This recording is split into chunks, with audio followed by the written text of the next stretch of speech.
a string of murders swept across the state of Washington, with terrifying similarities to Catherine's.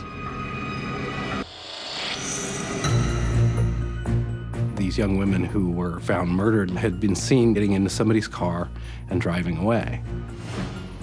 All of the victims had been sexually assaulted before they were killed. As the investigation progressed, police discovered a disturbing connection between many of these crimes. The young women had last been seen with a charismatic stranger named Ted. The Ted killings, as they became known, were finally brought to an end with the arrest of the now infamous Ted Bundy. The fact that young women were all going missing very rapidly right around the same time that Kathy was killed made it an easy assumption to make that she was related to the Ted killings. After Bundy was convicted and sentenced to death, he began confessing to dozens of other murders.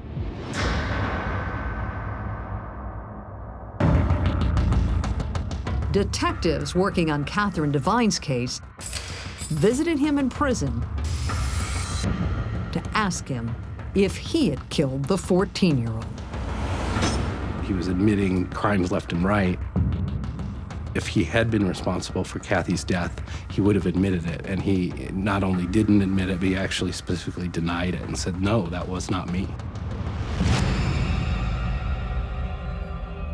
But many investigators were convinced that Ted Bundy was only providing police with information that could stall his execution.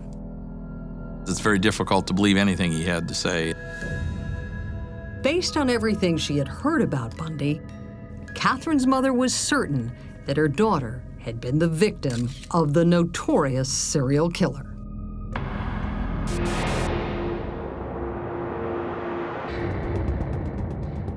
I wanted to blame somebody. I wanted someone to be blamed for what had happened, and I had picked on him.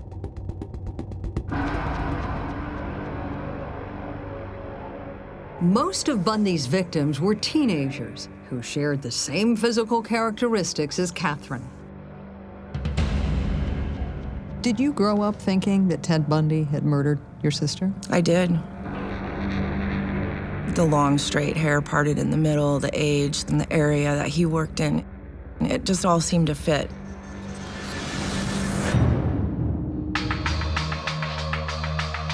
But when detectives analyzed the details of Catherine's murder, they saw important differences.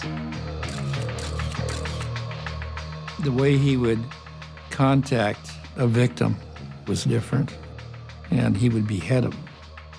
And obviously, Catherine wasn't beheaded. In the end, seasoned investigators were not convinced that the serial killer murdered Catherine. The case remained unsolved for the next 3 decades.